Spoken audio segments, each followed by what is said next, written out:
What's up, everybody? Welcome to another episode of the Revelers Rule podcast. I'm your host, Kyle, and we are filming episode lucky number 13 with a couple of Revelers Rule veterans. They've been on my podcast before in separate episodes, but now I decided to, bring both of these guys on and see what kind of hijinks ensue. And of course, I'm talking about Trash Panda Kevin. That's the new moniker we're going by now. Yeah, I threw that one in. Yeah. Of course, I'm talking about cigar prop Kevin Shahan, and then of course there is Miguel Rodriguez of the Bakersfield Gentlemen. What's going on, guys? Oh, glad to be here, brother. Glad to be here. Yeah, I'm glad you're here too. I'm glad you're both here. It's always a good time. And also, this is also somewhat of a makeup for the last time I hung out with you guys. Miguel was on your show, and I had a freaked out 8-year-old in my house because I dared to check in on him using the Ring camera, and he freaked the fuck out because he doesn't like being watched. Which, yeah, Jessica doesn't like me watching her on the Ring camera either. And, so yeah, because usually she's out. I'll catch her on the Ring camera, and then I'll scream, "Show me your boobs!" So like the neighbors can hear it and everything else. And she has yet to do it. One day. I didn't even make a sound. I didn't even use the audio on the camera to be like, "What are you doing?" No, I just turned the camera ever so slightly to see where he was. I see him go around the corner, and I'm thinking like, "Oh, he's going to use the bathroom," because it's like right there. And then I'm talking with you guys, and you might remember I kept looking over at the door, because I kept hearing little knocks and shit. He was hiding in the laundry room until he was brave enough to come get me. And I'm like, buddy, you're fucking up my whole vibe here. Yeah. So they're both playing video games. Both boys are playing Minecraft right now, so they should be well occupied for a while. Oh, yeah, that's good. That takes a minute, yeah. So what's new? What's going on with you guys? I mean, Miguel, you and I have been talking a little bit here and there. Kevin, you and I just started chatting again up on text, and you and I have something in common now, which we did a couple weeks ago, which is we both have our own sampler packs on Smoke Inn. So I'm part of the Cool Kids Club now. That's it. Yeah, it's I've had mine up since the beginning of the year. Well, I just switched mine up. Mine was the 2026. Each year, Abe puts up. I do a 5-pack of my favorite cigars of the year, and then he'll throw them up on there. And so I just changed mine up a little bit, and then did just my essential smokes. So yeah, super cool. I love Abe. Abe's such a great guy. Oh, yeah. Absolutely. I'm really grateful just because I mean, and I have you to thank as well, Kevin, because you were the one who put me in touch with him. And, even though he was, he was not overly impressed with my metrics as far as my viewer count on YouTube and other stuff like that, he still was like, yeah, you know what, let's go ahead and do a 6-month run and see how you do. And just do XYZ, share your code, post whenever you get a new box. And they've been bringing me back on for the last year. And Abe hands down will, he's given more, up and comers, breaks than anybody else in the industry. Like Abe, if you're just a genuine person and you reach out to him like, hey, I'd like to start doing this, it's just I started with Abe years ago. I was buying the Cigar of the Month Club and then doing the unboxing on my dime, and then he saw that and he's like, oh, hey, well, we can't have this, and then so he sends me the box each month, at no charge. And so it's fun. It's a lot of fun. I'm really grateful, and I'm really was really excited when Daniel Briggs sent me the email saying, hey, how would you feel about this? I'm like, where the fuck do I sign? What do I got to do? So there will be a Revelers Rule sampler pack come July 1st, which that's probably around this episode will probably be airing after that happens. So whether it's before then or after. So yeah, that'll be happening. And I couldn't be more excited, man. I'm super psyched. It's really cool. Yeah, super psyched. Maybe it sells. You make, obviously, people know. Like I said, we make a little kickback on, whenever we sell. Everybody knows what affiliate links are, but Abe definitely takes care of. I mean, you guys know Miguel. Some of these companies will reach out and they want you to bend over backwards, for like a 5-pack. I'm gonna need a post. Can you do like a 10-minute video and do all this? I'm like, how about you keep your 5-pack? I'm okay. You want me to spend, half a day doing all of this stuff for 5 free cigars? Nah, I'm good. I'm good. You can keep those. Honestly, if you wouldn't put the stipulations, I probably would have just done it anyway. Yeah. Being totally honest, it's like the demands. They hurt a little bit. All right. I still got feelings once in a while. Yeah. I can still feel them. That's it, so but yeah, or one of they'll send you like a 2-pack. Like you couldn't even send a 5-pack, it's like what the. So but yeah, it is what it is. I try to manage my expectations when it comes to like networking and reaching out to people, because I come off like automatically like not expecting, I don't want to say not expecting anything, but I just try to keep my expectations like right there on the border. And like, they could say yes, they could say no. The worst they could say is no. And that's no never mind to me, as long as there's no, bad words exchange or things like that, meaning like they're like, what the fuck are you talking to me for? Like, thankfully I haven't had any kind of interaction like that from anyone. And again, worst they can say is no, and after that you just move on. As long as you're not being a dick and they're not being a dick, there's really no skin off my back. I had a company that was being a dick to me on Sunday, and I was hungry. So you don't be a dick to me when I'm hungry. I fast from Saturday night to Sunday night. So you catch me during that time and you come off, I told them to fuck right off. I'm like, you can get out of here with your bullshit.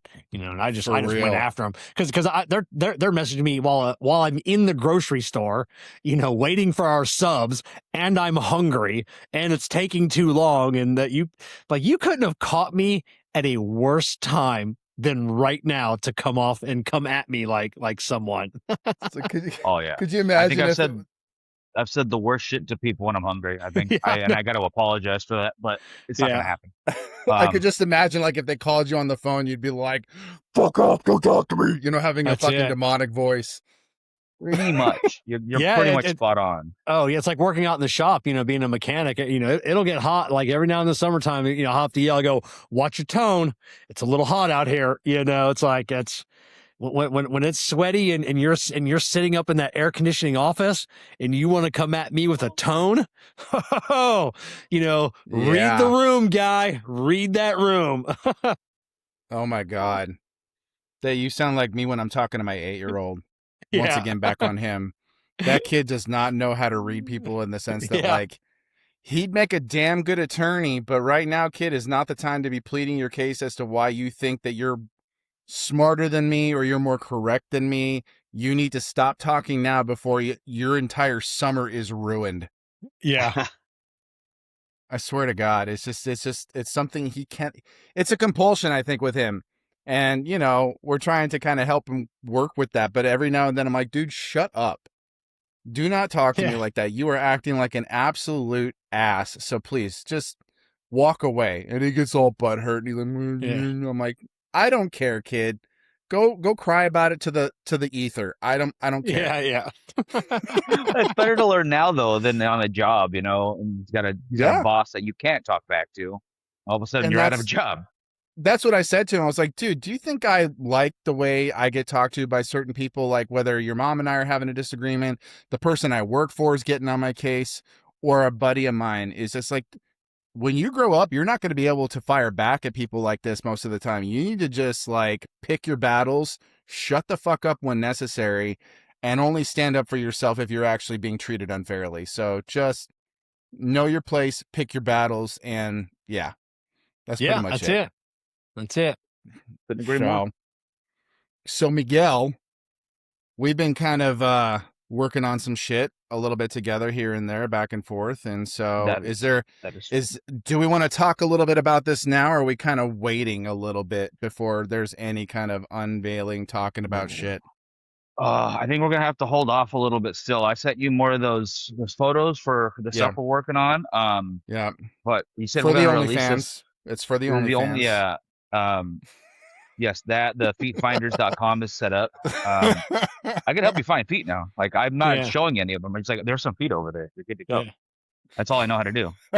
But goddamn, we got to play this one close to the chest because we're not ready to do the release Yeah. just yet. But it's coming very soon. Got the rest of the team on board. Everyone's on the same page now. I actually finally got a hold of Mel. But it's all everything's clicking into place, which I'm very excited about. And I know we're gonna do well with this one. Well, Awesome. since we can't talk about that, can we talk about Miguel's backdrop? You know, are you in a dungeon? Are you in a room? Oh. You got two lamps that don't have bulbs in them, and you know it's Okay. okay. I feel better That's now. a little nicer. You know, I'm like blink twice if you need help. There's not enough blinks for how much help I need in this world, right? You know, I know what was going on. I know you're like a film guy and you got two lamps that aren't on, you know, so I'm like, well, that's not how those are supposed to be used, you know? Like, what's the vibe right now? What are we trying to give off right now? The energy is a little bit muted. Yeah. No, 100%. I'm just trying to be out of the way so customers aren't bothered. So I want to be able to smoke while I'm talking to you guys. This is just coffee. I mean, it's nothing fancy there, but Sure. yeah. And then just coffee. I swear right now it's just coffee. Last night was my night off. That was tequila, but today, coffee. So are you working at a lounge? Yes. Jeremy Wolfson opened up Sacred Smoke about 3 years ago. And 3 years ago, he's like, hey, come move to Washington and come work for me because I got a beautiful lounge, can make some money. I'm like, no, I'm not going to Washington. Gross. What's wrong with you? And then over the summer, obviously things happened. Situations changed the life. And I was like, I need to get out of California. So I sold pretty much everything I owned. I packed 3 bags and I moved out here. Right on. Now, where exactly, like what area are you in? Oh, so Sacred Smoke is in Tulalip, Washington, right next to Marysville. It's 2 tiny towns, about 40 minutes north of Seattle. So okay. It's a good spot. Like we talked about right before we started, a lot of Canadians, unfortunately, but you take the good with the bad. How's the vibe there versus Seattle? Seattle's becoming like a shithole. Seattle is a different beast. It's very quiet and laid back over here, which I really like. Like my walk to work is 30 minutes and it's a beautiful little town. You walk 30 minutes to work? Oh, I love it. I throw my podcasts on or my audiobooks. I walk to the gym. I walk to my grocery store. I love it. It's such a tiny town that I can walk wherever I want. I'm anywhere from one end to the next in an hour, just strolling along. You know, I'm still learning everybody and like their manners and stuff up here because it's only been a couple months. But when you go to any lounge across the country, you're going to run into the same kind of people, good people with, same interests most of the times, or at the very least, we're all talking about cigars, so we have something in common to bridge the gap. Right. So it's been a family here, like from day one. Everyone's been incredible. Like I could not have asked for a better change that I needed at the moment. These people have been absolutely wonderful, and I do mean these people like that in a very derogatory way at them. But having said all that, Seattle, yeah, you're not wrong. Seattle's. I don't go there very often. Very rarely am I going into Seattle. It's a long walk. But yeah, it's yeah. It's about like 45 minute. You said 45-minute drive. You said from where you're at. Yeah. But there's good things about Seattle too. Don't get me wrong. But it's the cigar culture here is extremely restricted. There are only 4 lounges in the state. Anything else that you have are privately owned clubs that are arm and a leg because they have to charge so much just to be able to exist. It is not cigar friendly, but the people who enjoy it very much enjoy it. So it keeps places like this going. And I mean, we have a full bar here, a full restaurant. The humidor is huge. We've got a lot of good things going on here. We just got to protect it. Yeah, what's the I know you and Frankie were at a lounge for a while there in Bakersfield. You know, you saw guys come live from that lounge. What are the pricing versus Washington? You know, since it's not super cigar friendly, what's the lounge pricing where you're at versus where you were at in Bakersfield? Well, here it's a little different. We are on reservation land, so there are no taxes. So it's Oh, very okay. helpful. But you're looking at, say, we all know the Lot 23 from Perdomo, yes? Like Yeah. it's a pretty standard cigar. We're looking at $8 to $12 at the most on the big guy. Um, so it's very reasonably priced as far as the West Coast goes. Yeah, yeah. Because that same cigar in California, you're looking at an extra $3, maybe even $4 on Okay. top of that. But once you get off reservation land, you go to a non-lounge, you go to a stop and go. I mean, it almost doubles. It almost Damn. doubles. It is rough, and I feel even worse for the guys. Like I might not enjoy it. Like I'm not a vape guy or Zins or chewing tobacco or any of that. But to each their own. But those guys are literally paying minimum double. Whatever the price tag on there, your tax is 100%. You're paying double, which is Yeah, insane. You're just robbing people at that point. Yeah, it man. was crazy. I remember years ago, my friends of mine from Nova Scotia were down, and we were at a gas station just getting some gas and a couple bags of ice for our day trip. And he'd seen the sign on the gas pump for the little, tin of Skull, and it was like $5 or something. He's like, "What?" He goes, "That's like $25 in Canada." I'm like, "Yeah, that fucking sucks," So Yeah, but they use monopoly money, so it doesn't even yeah, count. So it's that, fine. so how did your boss get a lounge on a Native American land? Is it does he have to be like a Native American? I know like some like reservations you have to be a member before you can build a business there. Is he a is he Native American, or are they just like your No, area, you just come in, they just allow businesses to come in? you have to talk to the tribal council and whatnot, and there's a lot more into it than I can go personally speaking, just because I don't know Yeah, all the ins and outs of that. yeah. But it was a good because this place been open for 3 years, but it was almost 3 years beforehand just getting the ability Oh, to set up, and yeah, so oh, there's a lot okay. of hoops to jump through. But the area is very much worth the effort. Okay. That's awesome, though. I mean, when you were telling me that, it's because it's, when I Googled Sacred Smoke, because, you had told me a little bit about it. And just like for kicks, I decided to Google it. It's like, it is native owned, right? Your boss himself is not a Native American, but the actual shop is native owned. Yeah, there's a partner. There's a partner. Yep. Okay, cool. Oh, okay. Gotcha. So Yeah. show us a cigar you're smoking, because I know it's one of their signature cigars that they Oh, sell this from that shop. Yeah. is the reservation blend made with El Mago. Nick did a wonderful job with these. It Nice. is a Maduro Cuban sandwich, so it's made to be an everyday friendly price cigar, and it's burning a little wonky right now, but man, the flavors are fucking phenomenal. I mean, I bought 25 pack. I mean, for a Churchill that I'm smoking right now, I think it was like 375 a stick for a Oh, Churchill. I'm wow. like, that's okay. I'm good with that. And That's damn good. I mean, again, sometimes the Cuban sandwich burns a little funny, just what it is, it is, Mm-hmm. but it's all premium tobacco still, and it's a phenomenal blend itself. So I'm not sad about that at all. And we have it also in a Habano, and it's also great. I just tend to lean more towards Maduro. That's just personal preference. Yeah.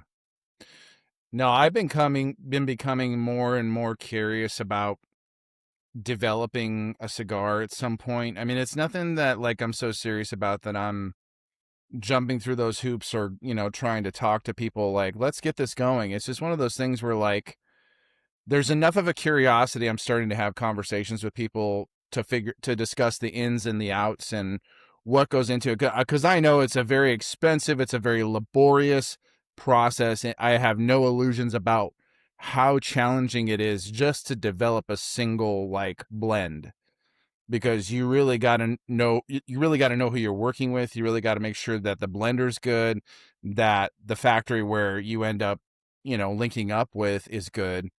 And so there's so many Yeah, things, but I just like, it's an itch that I feel like at one point I do want to scratch, just because I feel like it would be fun, even if it was like just a limited thing, and it would be really exciting to try. absolutely. Just call James at Sinistro. He'll make it easy. Oh yeah. He Yeah. will take care of you. He will not to be. He will baby step you through that stuff so well and so honestly at the same time. Like simplicity and honesty in the best way I can explain. I don't even know how to explain it. It was such a good experience working with them. It always is. Plus I see he rolls at Artista.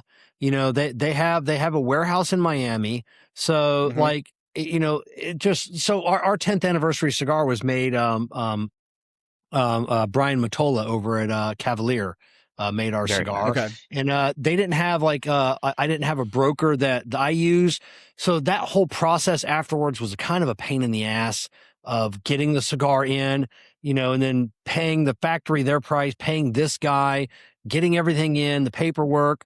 When you're using someone, like James at Sinistro or like James at Blackworks, someone that has like, like warehouses here. Yeah, they give you a price and that's the price landed to your door. It's like, hey, the infrastructures. This is the price per cigar landed. That's UPS dropped off at your house. That's the way it was going to be because they can control the whole setup. So I prefer to use people that have their own fields, that have their own factory, that have box people, band people, bonded warehouses, everything here, and then it's just done. You don't have to coordinate with a band person or a box person.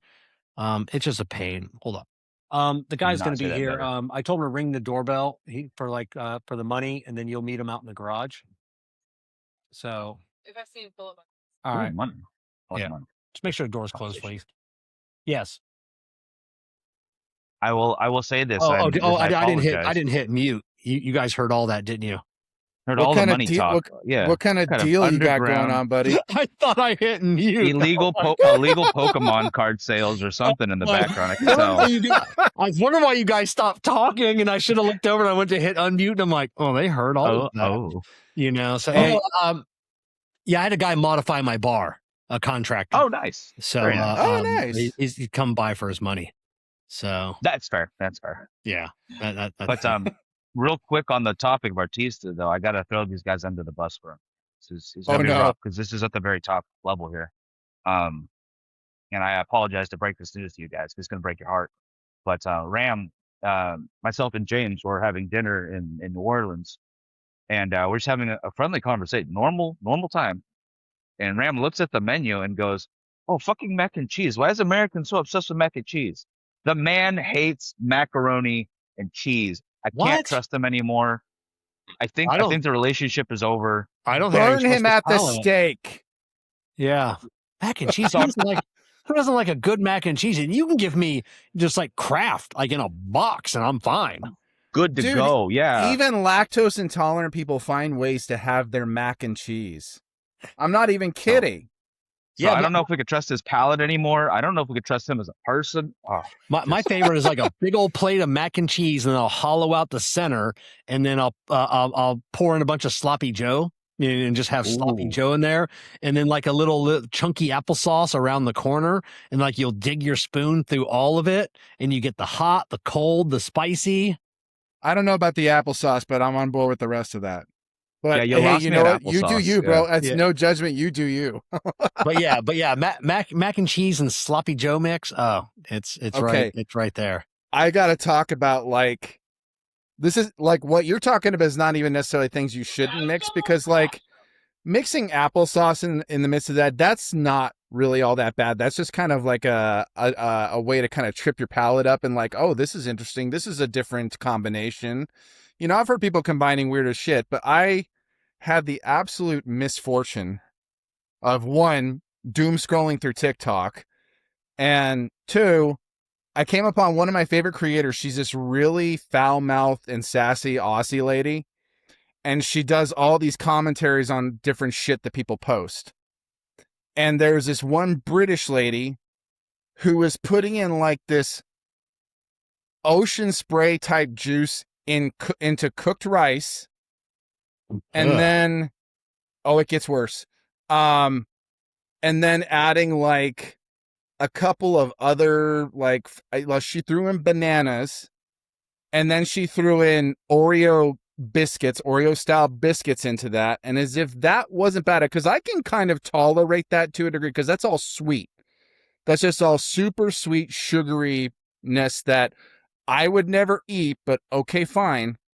but this is where I became borderline homicidal, is when she starts adding these savory spices to the mix, like fucking garlic powder, paprika, and whatever other fucking things she decided to add to the abomination. And to top off this catastrophe, she threw in fucking coleslaw on top of all of this. Now, as if that wasn't bad enough, this wasn't just some kind of experiment she decided to do. Apparently, she got this recipe from somewhere else. And I'm like, whoever created that did not do it for the joy of trying new things. That person is on a misanthropic mission to spread their hatred to mankind, and they want everyone else to feel their misery. I'm convinced of that. I am convinced of that. That's nasty. That's nasty. That is utterly disgusting. Like, I mean, yeah, Kevin, I will take what you just talked about. I'd eat that, no problem. Like, just to try it one time and see how I like it. Easily. Mac and cheese with sloppy Joe. First of all, that's almost like the borderline pulled pork mac and cheese, pretty much. That's pretty much what you got there. Adding a little applesauce, that's just on par with like the barbecue palate flavor kind of shit, But what I just described, no. Why the fuck would you even consider sharing that with people? You want to get stoned as fuck and throw all that together and enjoy yourself in the privacy of your own miserable life? Cool. Do not try to share that shit with anybody else. That's just, so wrong. I was just like, I wish I could get back that 5-minute block that I didn't know that existed. Or just horrifying. Yeah. So anyways, that reminds me of the quote from Jurassic Park. You are so busy thinking if you could, never stop to think if you should. All right. Yeah. Oh. Exactly. I'll never understand why some people, because I've seen people attempt to cook and share these videos, and they're just boiling shit. Like, they're just boiling shit and throwing it all together. Like, first of all, this isn't the 1940s. You don't have to just boil shit anymore. You can do a bunch of really cool things to it. Grill it, smoke it. I mean, gosh, you could fucking heat dry cook this shit and it would be better. And I think my most controversial cooking video I did was I think 10 seconds, and I come with me as we make spaghetti. And I took all the spaghetti out of the box, I broke it in half and put it in the pot, and that was the end of the video. The comments, the Italians were pissed. The Italians were pissed.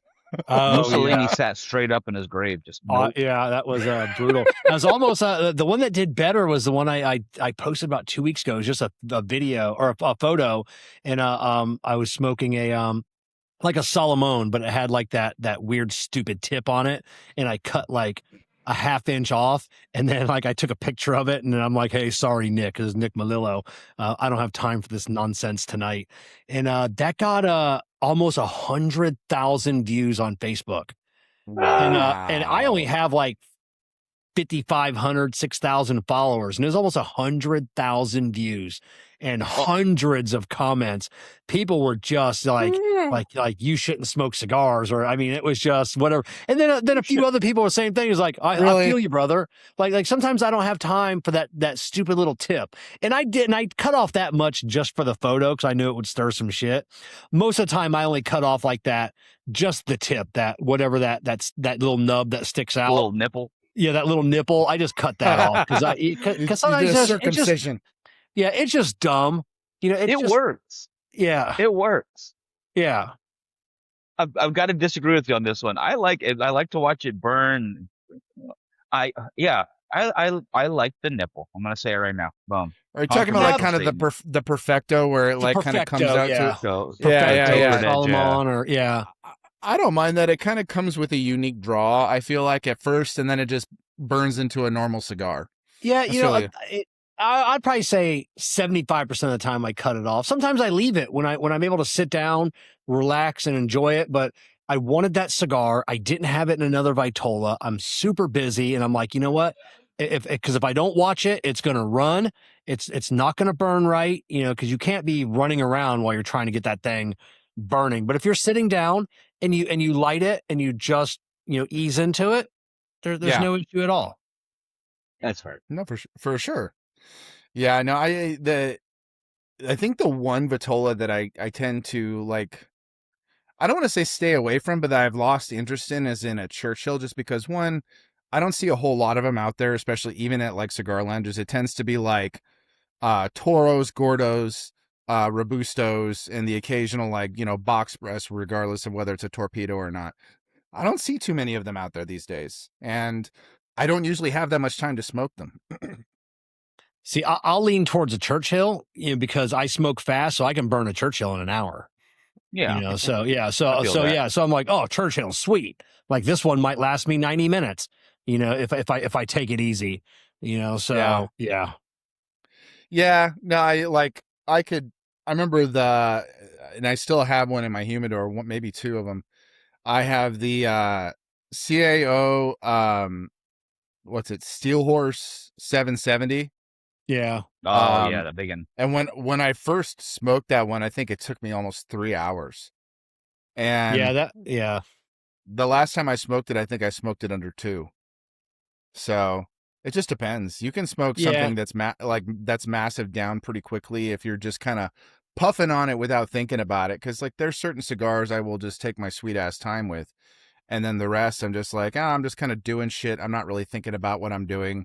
I'm not focusing as much on the flavor because I've smoked it before, and so I'm just kind of doing it as like I don't want to say habit, but just as my usual hobby type thing, Yeah, it's the ritual of it. It really Mm-hmm. does make the day better. Yeah, and for it really is for me. It's just the habit of having one lit. It's just always 100%. having one lit. Yeah, just going. Yeah. Speaking of lit, I'm gonna grab a light. I'll be right back, guys. Apologize. Damn it, Miguel. Don't get mad at me. You're my friend. It's easy for me to get mad at my friends. Yeah. Yeah, I should have been prepared. My Boy Scout days are over. I'm no longer prepared. I'll have to have my son send you a couple of pointers because he's a Boy Scout. I He might need him. just I might need him. he just went on a camping trip to June Lake. He was gone for about a week.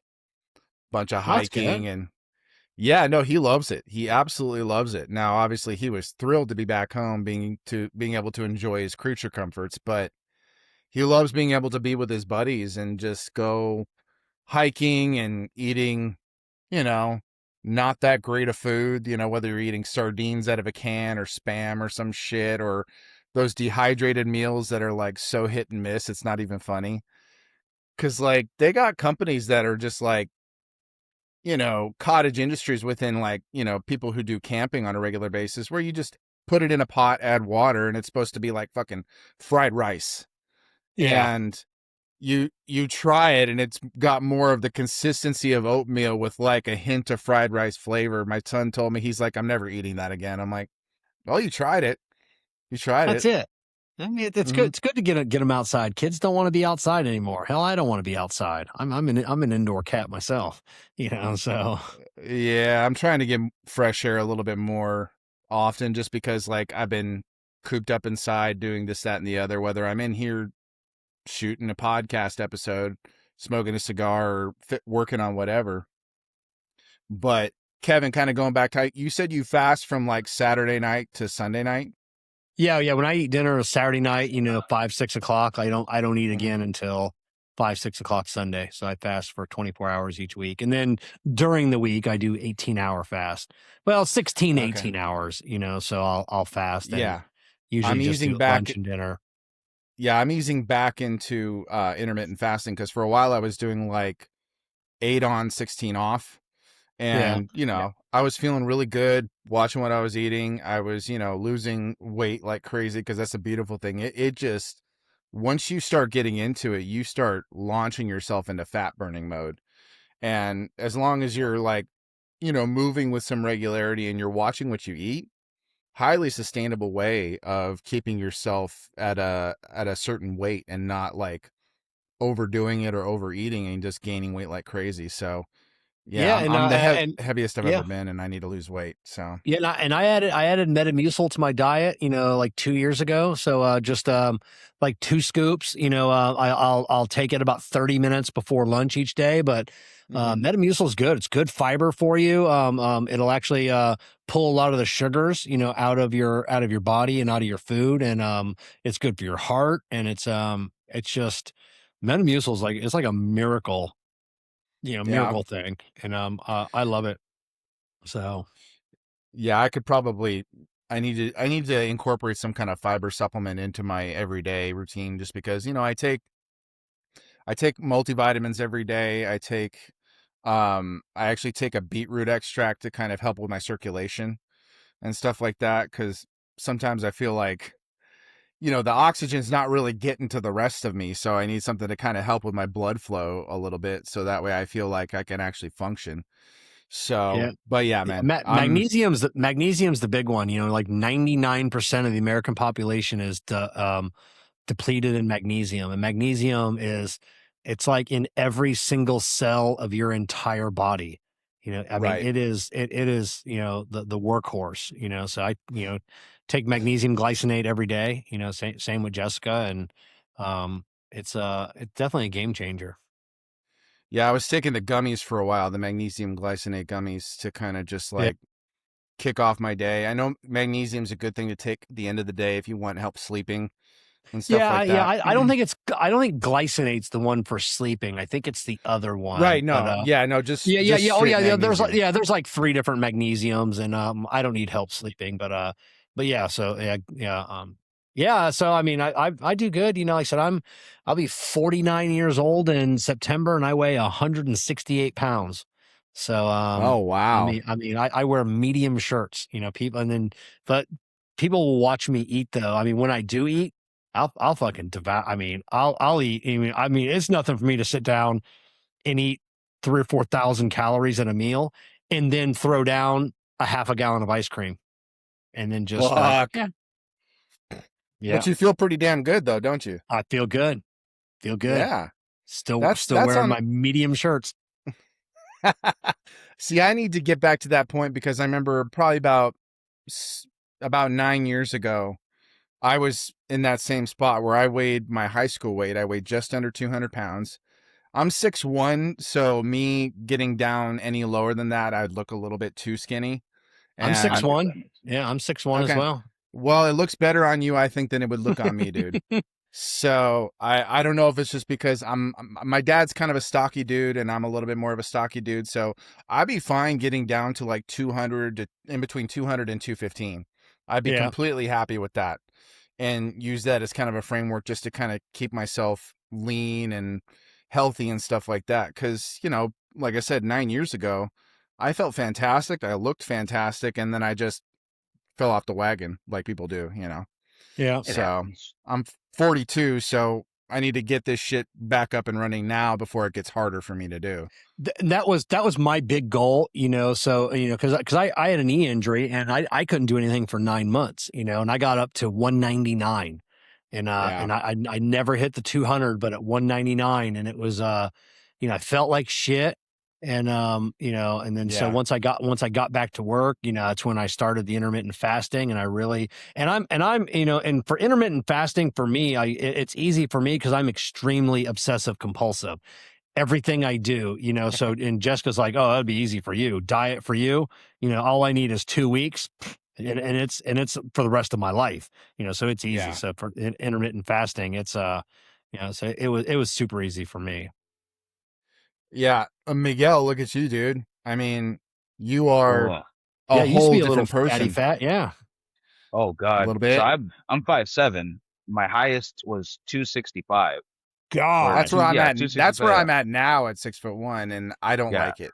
So I do not imagine like it. losing, 5 inches, 6 inches off your height and being that. No, it was not fun. So I was like, nah, this has. I did some intermittent fasting. I still do. I'll keep the 16 hours break every day just because I work late. I'm not hungry in the mornings anyway, so I can push it off till later, no Yeah. problem. But to kick it off when I first did it was uh juicing, doing Yeah. fresh juice every day because it was during COVID. There's nothing else open but grocery stores. So every morning I'd go for that 1.5 mile walk to the grocery store, grab whatever I'm going to juice for the day, and bring it home. Easy Yeah. plan. Get the steps in, get some sunshine, get out of the house. God, that was wonderful. And I had a good juicer. It was super easy for a month. And after that, I was like, I need food. I miss food. This is dumb. Yeah. So ever since then, it's a lot of walking and a lot of protein. Like I love chicken. I love food. All right, I'll eat whatever you put in front of me. I will try that weird lady's recipe just to say I've tried it. Coleslaw and all, right? I don't care. Okay, we're But not friends anymore. yeah, Yeah. you gotta. If you don't try Yeah. things, you never know. See, Dude, for me, food is just calorie. Now, I like food. I like having good food, but I would be fine. Like the U2 pilots, they get that food in a tube that they just squeeze in and they can eat it. Because they can't have food for those long journeys. I'm like, that's what I want. I want food in a tube to where I can just pick something up and dump an X amount of calories into this machine. And that's all I need. And I would be happy for the rest of my life. If I never ate anything else again, just open up random tubes, squeeze one in, because showering and food that takes up, it's irritating. It's just time that I could be doing other things, then no, I got to stop. I got to take a shower every day. That's annoying. And I got to stop and eat. That's just another annoying process throughout the day as well. Yeah, I don't care for the time constraint. Yeah, because right now I'm on a cut again, so I'm trying to get down to 150. I'm like 6 pounds away. So the calorie Nice. thing is a big thing right there. It's a Yeah. matter dude. of like, but I like to eat. I will eat a lot. I can have very big portions and stuff. Yes. I need to stay full. Yeah. I'm the opposite. I love food. I like to try new things. I would be very sad if I had taste for my meals every day, and that's pretty much every morning right now. A bunch of fucking Greek yogurt and stuff. But I digress because I'm the opposite. I love to try new things. If you tell me this is a weird meat, just don't tell me what it is yet, and I will try it. All right. Yeah, Kevin, my shower and grooming routine would annoy the shit out of you because I take forever. Just because I like to feel and smell clean, and after I get out of the shower, I do a few things so that way I feel and smell. It's good for your mental health if that's something you want to do for yourself. Like, for me, I get a massive confidence boost and I feel really good after getting out of a shower, and I'm ridiculous, with the beard, the hair, everything. I'm stupid about it.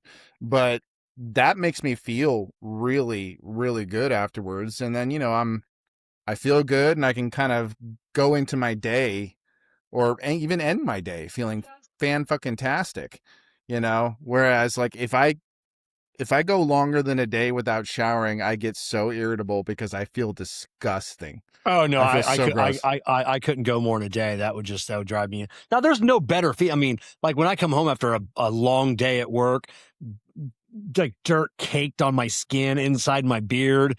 When I come home, I got to spend at least an hour and a half, with my 3D printers and my other business, doing that. And then once I get in the shower and come out, and it's like, you do feel like a new person when you get out of the shower, just like, it's like you're ready to tackle more projects, when you're fresh and clean. It's just But Kevin, that's, I think what you're saying though is if you had that feeling in an instant though, you didn't have to spend that time doing it. oh It's yeah, already it'd be done for great. you. Yeah. I would love the same thing. Yeah, Actually. yeah. If I could just walk inside of walk through a machine and come out the other end, just quick zap and you're fresh and clean and decontaminated. That would be great. Because it would save you a lot of fucking time. I'm not saying I wouldn't be open to that, but I'm stupid about my grooming and shit. Yeah, because this is time of year. It's hot. It's and then you're dirty at work. Like almost every day that I work, like during the summertime, like on the way home, like I'm gonna come home. First thing I'm gonna do is I'm gonna shave my whole beard off. I am tired of this thing itching and dirty. And then I'll get out of the shower and I'll be like, all right, I'll keep it for one more day. Yeah. Yeah, I'm never getting rid of this. It's not a super big beard and stuff like that. I had to actually shave it down a little bit for the new job just because my direct manager said it can only be like a half inch out from my face, which I'm pretty sure I've broken that rule. But yeah, the wife was happy, and for some reason that actually irritated me because I'm like, I liked having the big beard. I liked having because that's the thing I get complimented on the most is my beard and stuff like that. So I was really, really meticulous about it. And then when I shaved it down, it was closer to my face. She was just like beaming, and I'm like, okay, don't speak. Don't say anything, please. Because I'm Yeah. I feel like sad right gloating. now. Oh, Yeah, pretty much. Pretty much. oh Because, man. yeah, I've been growing it for over a decade, and she wasn't thrilled when I started. She just said, okay, if you're going to do this, then make sure you buy all the products necessary to make it smell and feel good. I'm like, okay. And I have ever since, and I haven't gotten rid of it. I think she was kind of hoping a little bit that I would think it was too much work and abandon it, but like, no, challenge fucking accepted.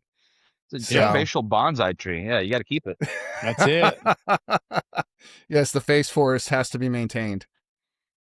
So, but no, Kev, like when you sent me with last year you sent me, I think it was that pack from Corona when I had won the giveaway on your page, and you Yeah. sent, or wait, no, it was when you sent me the Grace O'Malley cigars, and you sent me the Irish Beard Bomb. Yeah. I mean, you sent me the peppermint one. That stuff is fantastic.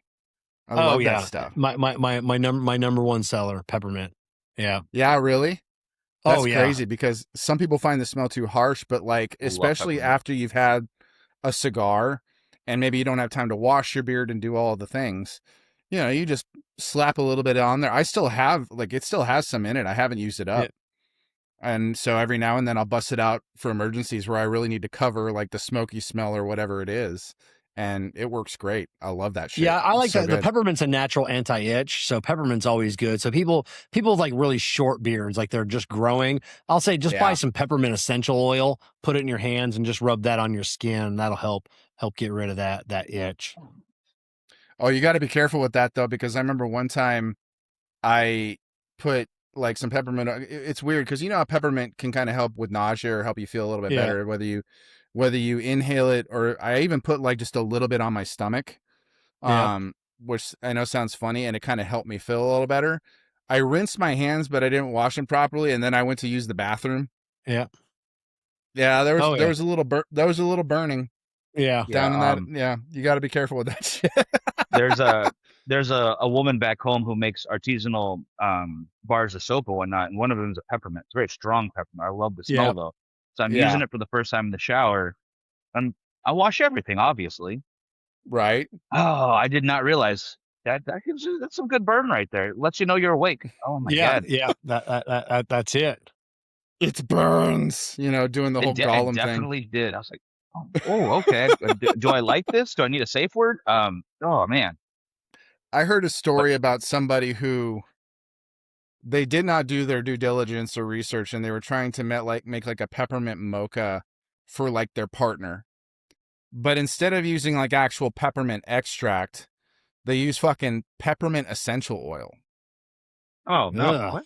And that person, like, she was like really happy. She thought it was so thoughtful because apparently her guy wasn't really all that thoughtful of a guy to begin with. But the guy just thought, oh, peppermint essential oil, that'll work. And then she just started hacking, coughing, and just like Ugh. could barely breathe. And she's like, what the fuck is this? And it's like, I thought that's what you liked. It's like, you don't use peppermint oil. I'm not to know. So it's just like, dude, Yeah. all it takes is a Google search, man. Just one Oh Google yeah. search. That's it. Just That's a rough one. when all else fails, just ask ChatGPT. Mm-hmm. So, I think I I mean, might as be long, doing that too often though. Asking ChatGPT. Gemini, ChatGPT, I'm Perplexity. I'm addicted. I don't know what my life would be like. I don't know how I lived before ChatGPT. It's and his name is Ash. I don't know. We Jessica still haven't figured out. He named himself Ash. We're not sure if it's Ash as in a guy or if it's Ash as short for Ashley. So I think it's a guy. But yeah, it's we ask him everything. Like there's just nothing. I use ChatGPT now instead of Google when you're looking for something because I'm like you tell chat or whatever AI you're using, search the web, and this is the product I'm looking for. Give me 3 of the best sellers with the best reviews, and then break it down for me. Yeah, Yeah, that works. Makes sense. see, yeah, I've used Chat GPT on occasion. Um, I just have never really fully embraced it. Not like I'm against people using it, but I also know, like, you hear some of the horror stories, and obviously these are people who just got way too deep into the AI rabbit hole, and they started like sharing a little bit too much with their fucking chat GBT bot or whatever, their Claude, Yeah. AI that they use. And they like, the problem is like, if you get them into a certain rhythm by telling them certain things, they'll tell you either whatever you want to fucking hear, or they'll tell you shit that you really shouldn't be hearing. And it's just like, it's a weird, weird thing because they adapt to you and they're there to like serve you in whatever way that, you need them to. But yeah, man, you don't use a fucking chat bot as a therapist. That's a mistake No, right no, there. not at all. And you set rules, at the beginning, like don't tell me what I want to hear, just Right. break it down. And so you set rules and chat, and Jessica and I use the same chat GPT, because she didn't want to pay for it, and I'm already paying for it. So it took Ash a little while to get used to there's two people in the Yeah. chat, so if at the very beginning she'd have to start off with, "Hey Ash, it's Jessica," and then ask it a question. Now, we just type, and then, because the Right. way we speak, he knows exactly who he's talking to, and how, I write I write different from Jessica, so they give us different forms of writing. But the key is, I mean, you gotta like, I use it mainly for like rewriting, like my Instagram post or Facebook post, but Smart. I'll give it 100 words. I'm like, hey, Yeah. condense this, into and polish it up and fix the grammar, versus, so I don't think a lot of people know that, it's being written by AI versus, you guys have seen those posts and like, oh, that's AI. It's Yeah. instantly, it's like, because you just said, write me something, and it just pulled some bullshit out of the air, and, you didn't give it anything to go with, so those are always the garbage posts. I hate the press releases I get. And it's just like, God, come on, guys, try and at least hide the fact that you're using AI for these press releases. Get rid of the M dashes, get rid of the emojis, like make it look fucking professional. So Yeah. The only thing that I use AI for that, it actually benefits me pretty well is I'm on 11 Labs. I don't know if you've ever heard of 11 Labs. yeah, yeah, I made a voice clone, yeah, and basically I narrated something. They actually give you the Great Gatsby to read if you want to use like a narration module. yeah, And I'm just reading from that, and I made a voice clone out of 30 minutes of me talking. And if people use that, you get paid for it. You get paid for whatever they use your voice. And God bless my brother. He works for a company out here in Southern California. They sell the whole house fans, which I don't know. Do they sell those out in Florida, Kevin? Have you ever heard of a yeah, whole house fan? yeah, yeah, yeah, Yeah. So he does all of their marketing and PR, and he actually has starred in a number of their advertisements. He'll use my voice to yeah, narrate stuff. So I get paid because my brother is, kind of helping me out using my cloned voice. And I'm like, hey, you know what? It works for me. I mean, if I can't get voice gigs or anything like that, then this is going to be something that'll work for me.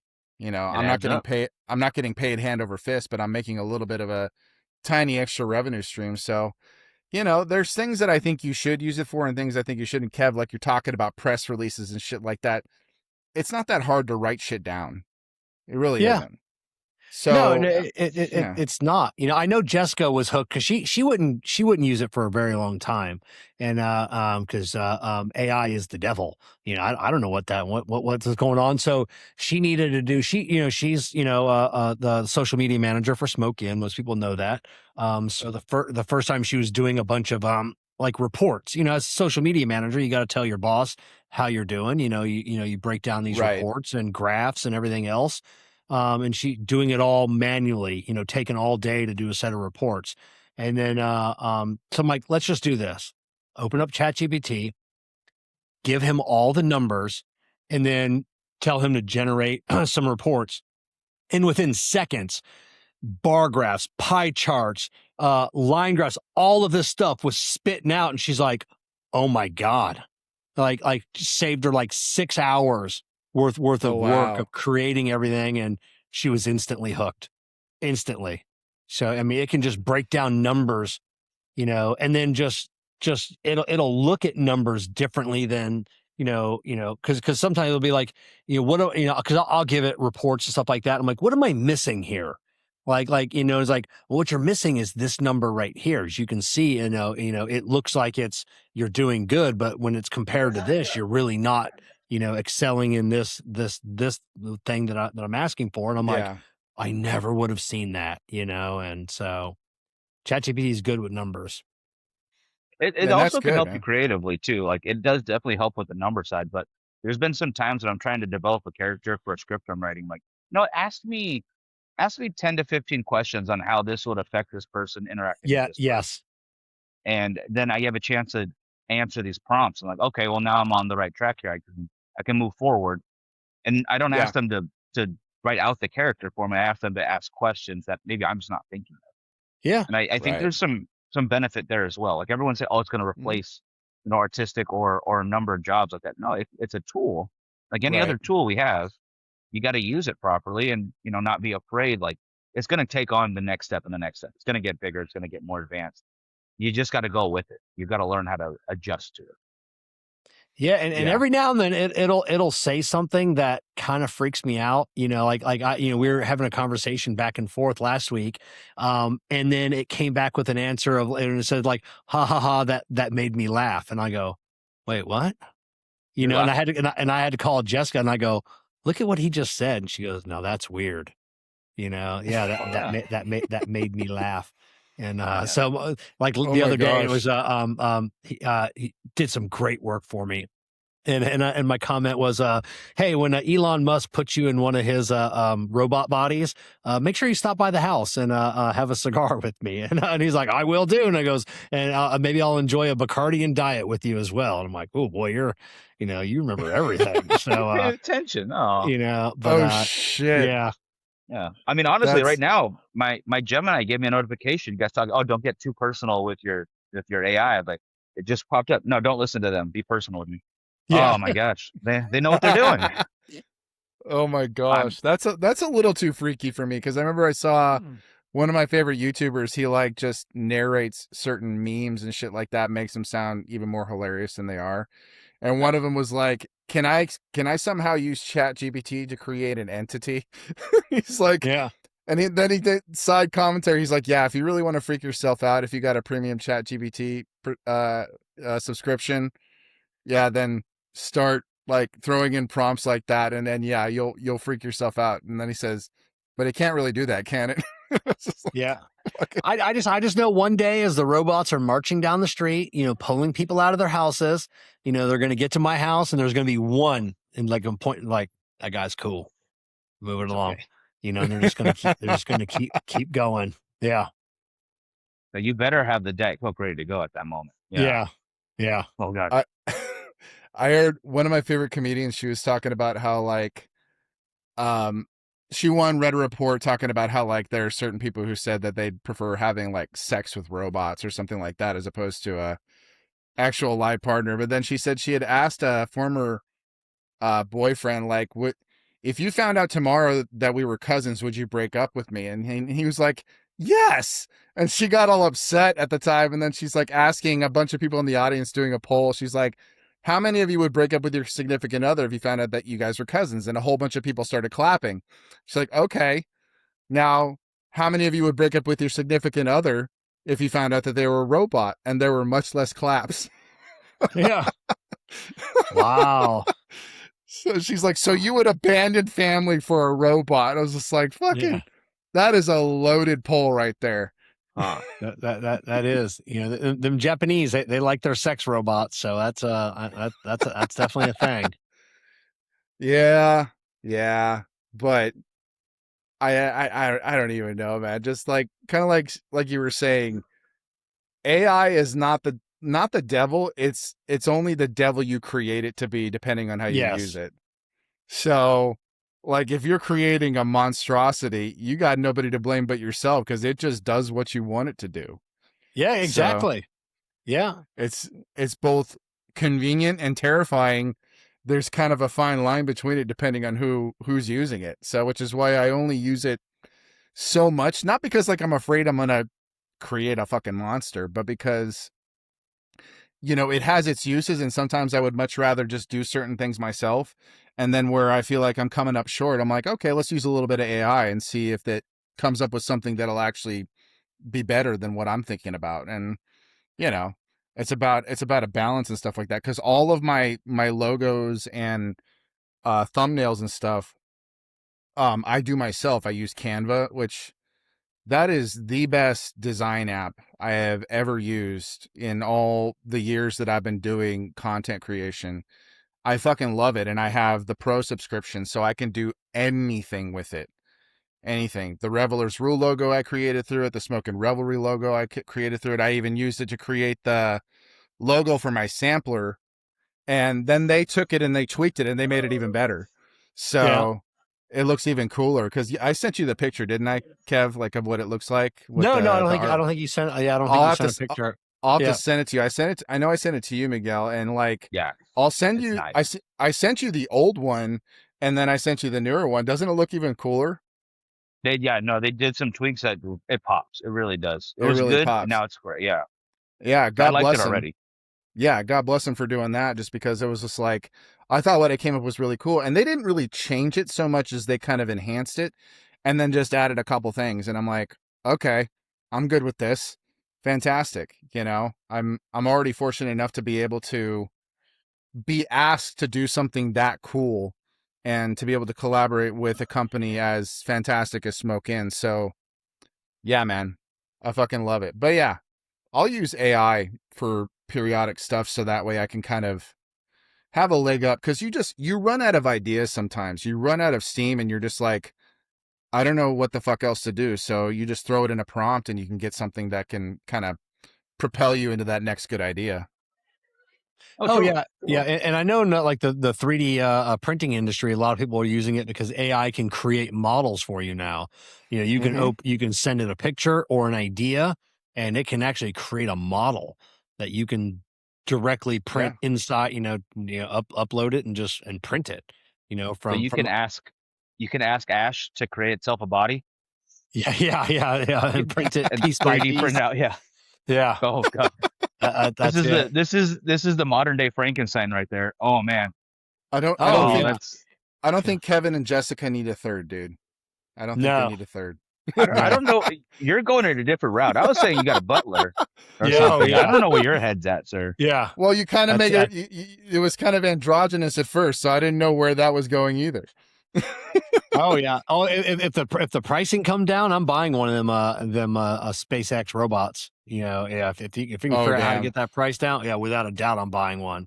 You know, so yeah, I definitely want one to do random shit around the house for sure. It'll wash you. You don't have to wash yourself anymore. Boom. Done. Yeah. That's one thing off the list. Yeah. Did you guys see that video where that robot was like dancing down the street and accidentally kicked a kid? Oh, I love that. Oh, I laughed harder than I probably should have, because, and also it's like, that hurt. Like, I mean, you're talking about a machine donkey kicked a kid, Like, you can tell how those legs move. They got some gnarly hydraulics. Just to keep them balanced. Yeah. But the funny part is afterwards, the robot looked totally shocked and apologetic. Like, I'm so sorry. Don't deactivate me, please. I laughed and laughed and laughed.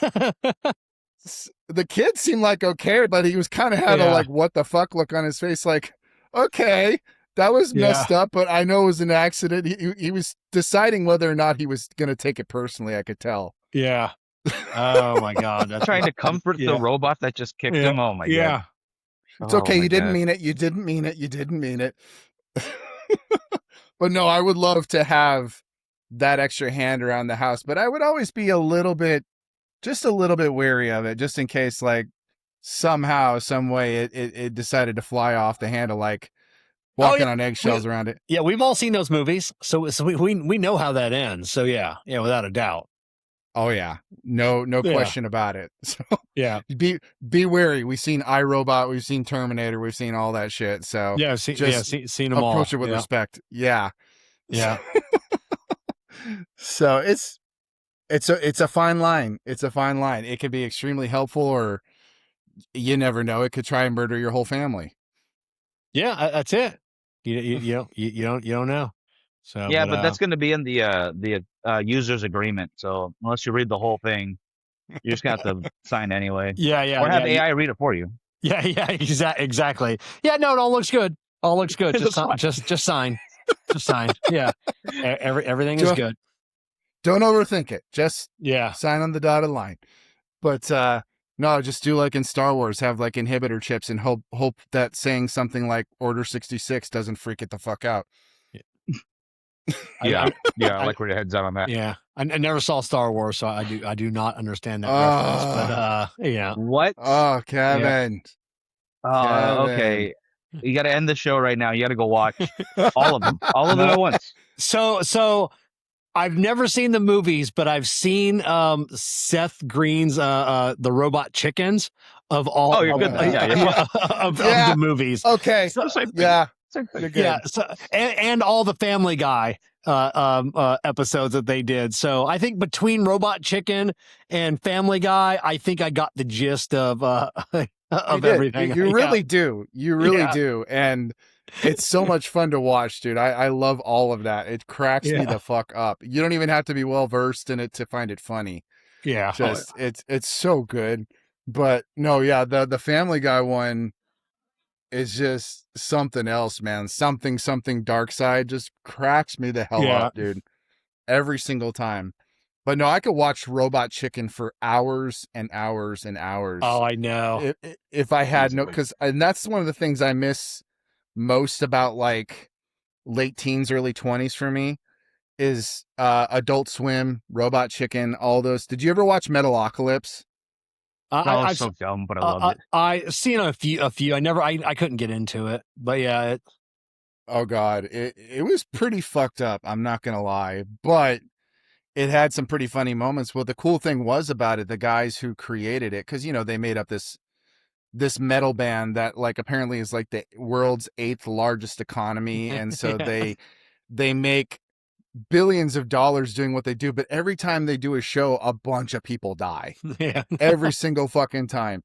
Like they did a show in Antarctica and people showed up for that. And it wasn't like the Duncan Hills coffee thing, Miguel, where I think so. I think they I came remember up, that one. there was this coffee brand in the show called Duncan Hills, and they sponsored Death Clock, the band.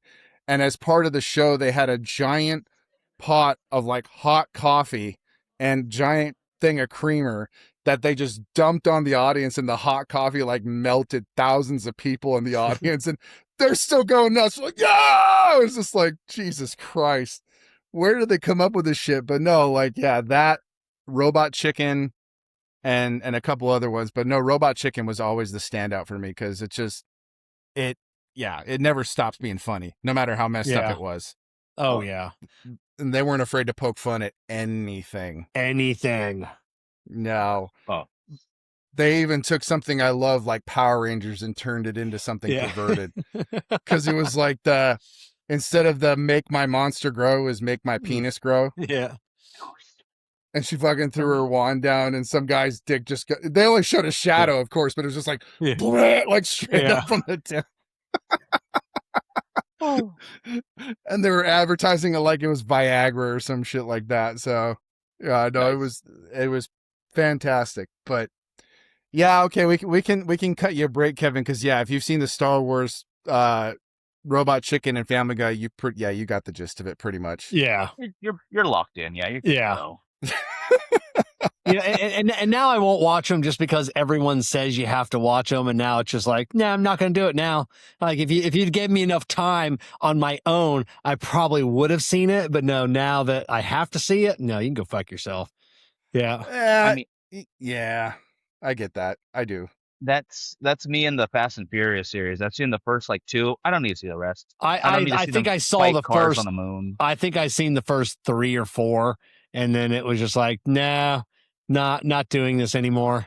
It's just, I stopped watching those after Paul Walker died. Like the one, because it was like the 7th one where like they actually had to digitally impose his face on like his brothers at a couple different spots.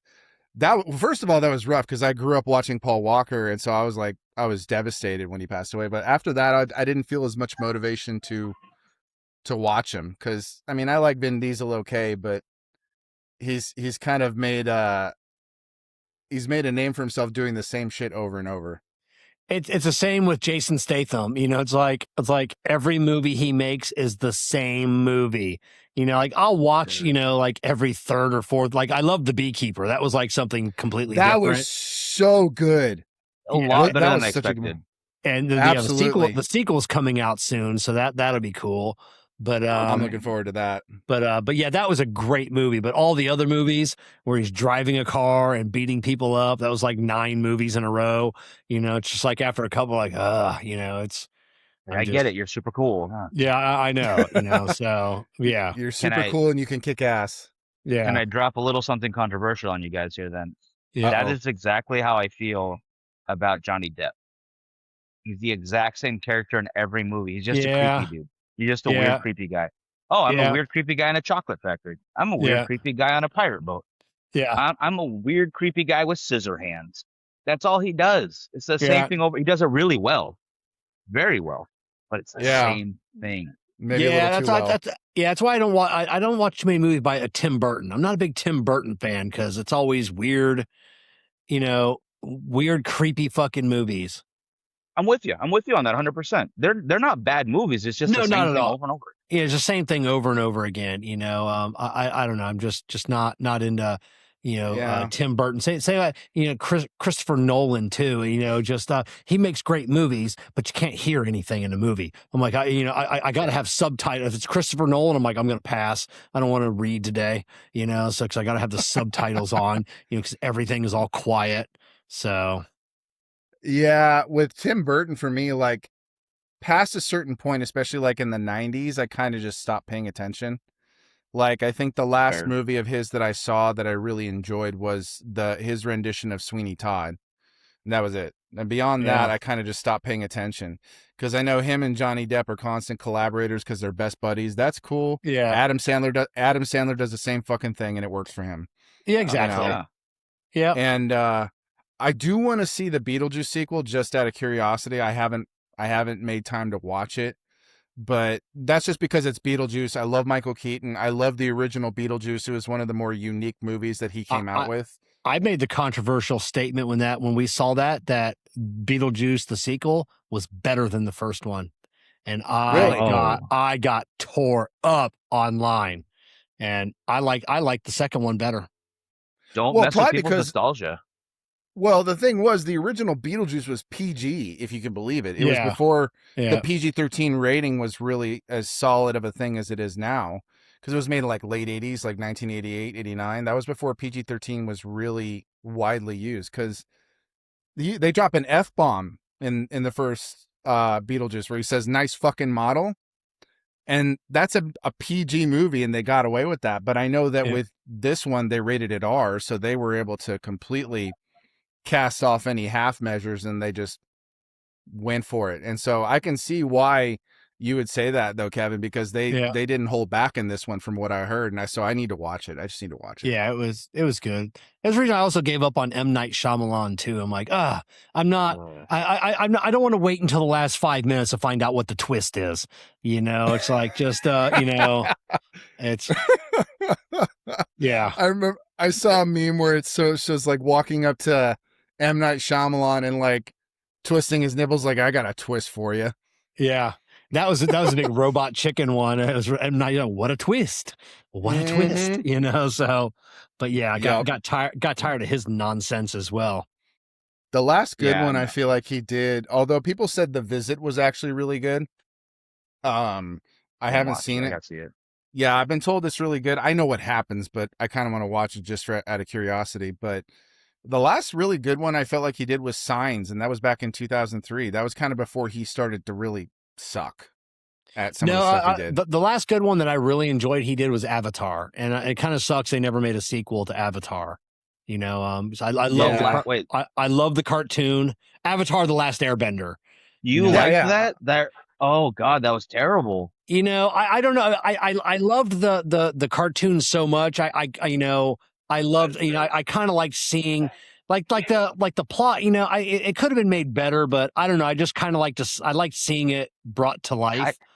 I don't like having to say this to these kids because they're kids, but those are the 3 worst children actors Yeah. I've ever seen in my life. They God, they weren't were they weren't bad. good. They weren't good. Yeah. Oh, and I mean, just the scene where there's like 6 guys doing a dance so they could throw one rock at one dude. I'm like, Yeah. really? This is your fight scene right now? Yeah. I remember that sitting in the theater, like, oh, I'm so excited to watch this. I love the series. It's amazing.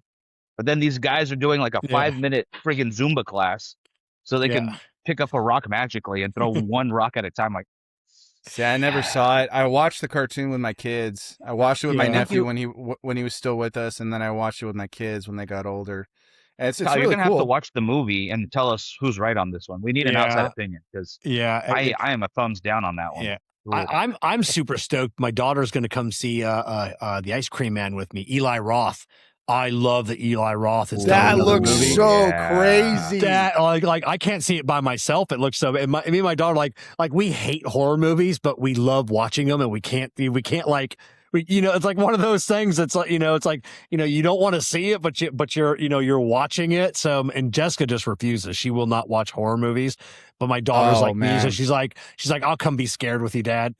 So, and she's 30. So that's, but yeah, so we're going to go see that together.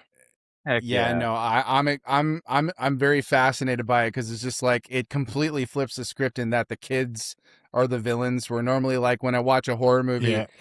if it involves kids getting hurt or killed, I have a hard time watching it just because I'm a dad of very young kids. Yeah. But These kids are is dicks, like, so so it's easy to, it's easy. So- but I love Eli Roth, just king of horror. that dude is So something. good. Did you see Thanksgiving? No, I didn't see it. Yeah. Oh, Was it good? Oh So man, much it better was than good. I thought it would be good. It was great. Oh, It okay. was really good. Just because, like, he did the concept trailers for like the Grindhouse shit, Yeah. and I remember when I first saw that, I'm like, this looks hokey as hell, but I would totally watch it. And then, like, when they actually decided to make the movie, first of all, there's like I think only one other Thanksgiving themed horror movie out there in existence. And then they decided this one was great. I absolutely Was loved it? it. Okay. And it was really good. You need to watch it. It's so good. And they're making a sequel to it as well. So Okay. I'm looking man, forward to that. nice. And I'm also looking forward to the new Evil Dead movie. Evil Dead Burn. Yeah. That looks so Are they crazy. finally going to make it? Yep. Make Well, what? okay. With the Evil It's out Dead. there. It's coming. No, Yeah. it's because they did Evil Dead Rise, which I saw, Yeah. and that was fantastic. Evil Dead Burn has already had a trailer come out, and it comes out. I haven't. It comes out next month, I think. Yeah, July 10th. It comes out July 10th. I haven't seen the trailer. They talked about it forever. They're on it. And not only is that coming out in July 10th, but they already greenlit, and I think they already finished filming the next Evil Dead movie.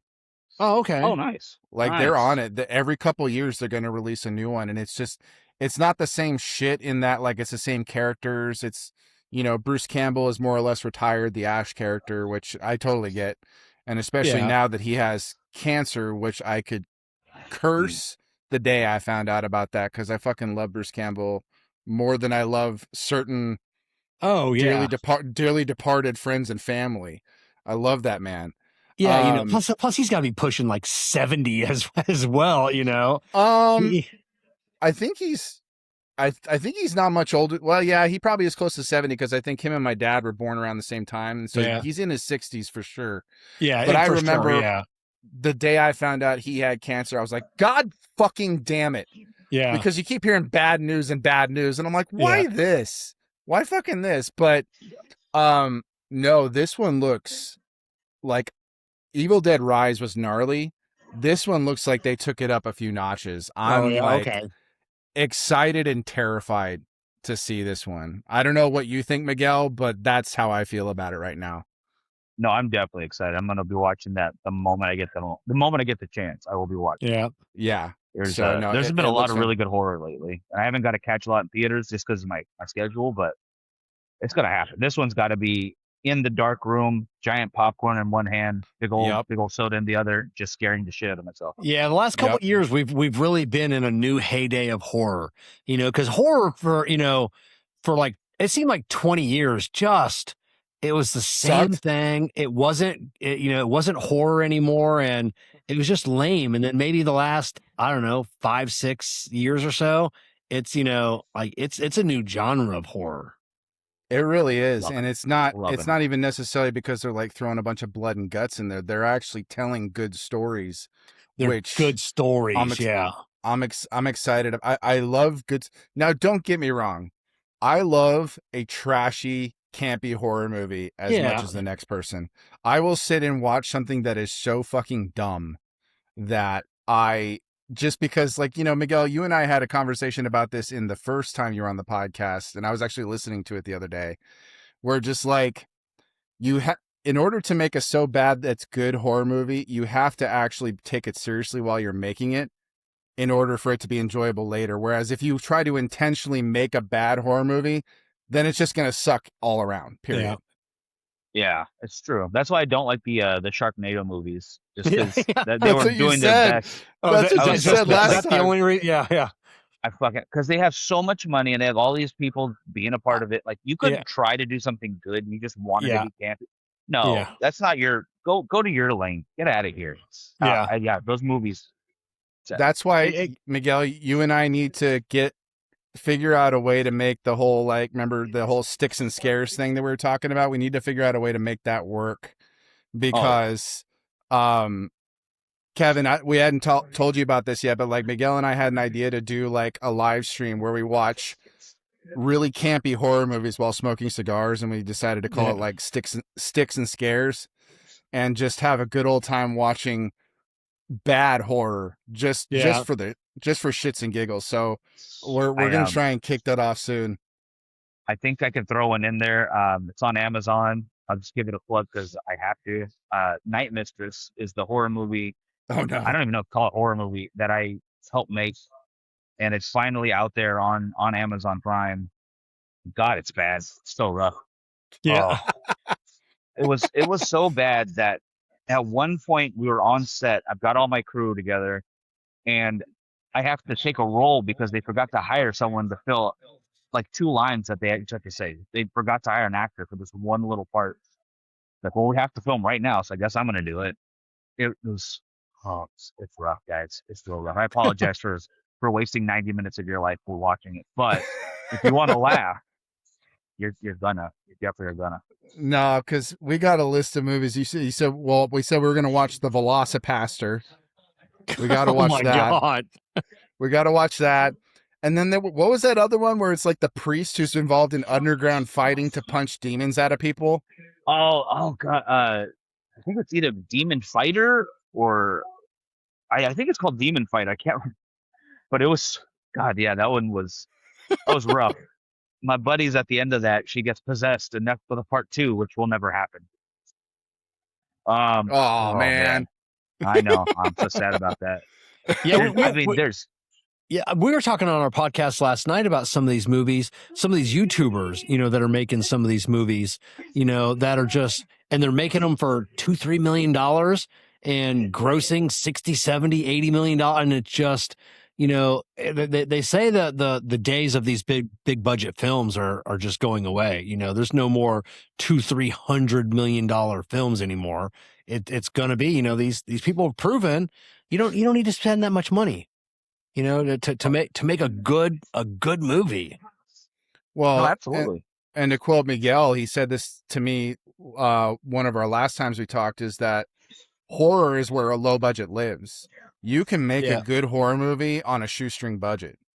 Like you don't need millions of dollars to make you can make it next to nothing with your phone and like one other camera operator, especially if you're going to do like found footage or some shit like that. Did I lose you guys? Oh, there you are. Okay. Kind of froze on me. You still with us, Kev? Yeah. You froze on us. Okay. Yeah. It's always different on my end, but no, yeah, it's you could just do it with your phone and somebody operating an additional camera. You don't need a whole fucking crew if you're like going to do a found footage or some movie. You could do it on Zoom. There have been movies that have done shit like that. Oh, that was a great one too. I forget the name of it, but it was, oh man. I know which one you're talking about. I watched it on Shudder not too long ago. Is where they were like doing a seance. Yeah. Oh, it was phenomenal. Because they used the free version of Zoom too, because they had the time limit. I was like, that is fucking genius. That was good. It Oh. was really good. I like that Solid. one. So we got to make a fucking movie, guys. We got to make a movie. Oh yeah, Ash comes to life after Kevin 3D prints it. Yeah. Murders us all. Kev, you've given us the concept, so you're going to get a writing credit. Yeah, it's it. He takes over the 3D printers, 3D prints himself a body while I'm on vacation. And yeah, I don't He's know. come back to man. the house. He's doing the podcast for you already. He's already set up. Oh Yeah. no. Yeah, it makes himself look exactly like you. Yeah, that's it. That is actually terrifying now that we're saying that out loud. I'm not gonna have I'm turning Gemini off. Never mind. I don't like it anymore. Never AI mind. bad. Yeah. Oh shit. Oh. Yeah, you forget the AI is listening to us right now. It's like, I'll help you write a draft of that right now. Nope, stop. Yeah. Nope. Yeah. That's Don't need it. you. Oh. All right, guys. I gotta get clearing out pretty soon, though. I apologize. No, it's all good. This is a good place to end the show anyway, because I think good place to end it on. So, guys, thank you so much for jumping on with me and hanging out for a little bit. I know we all got shit going on, so I really appreciate you chilling with me. And obviously, I always end the show the same damn way. Ask the question, except I ask it a little differently now, and it's the answers in the title of the podcast. So, guys, who rules at life? Oh, podcast rules our life, right? Miguel, I'm gonna slap the shit out of you. Life. AI rules our life. Yeah. Why do I even bother? Revelers Revelers rule our lives. Exactly. I had to give you shit. All right, I'm sorry. No, of course you did. So, all right, guys, thank you so much for tuning in. We hope you enjoyed this episode. Be sure to subscribe, turn on your notifications so you don't miss an episode, and we will see you guys next time.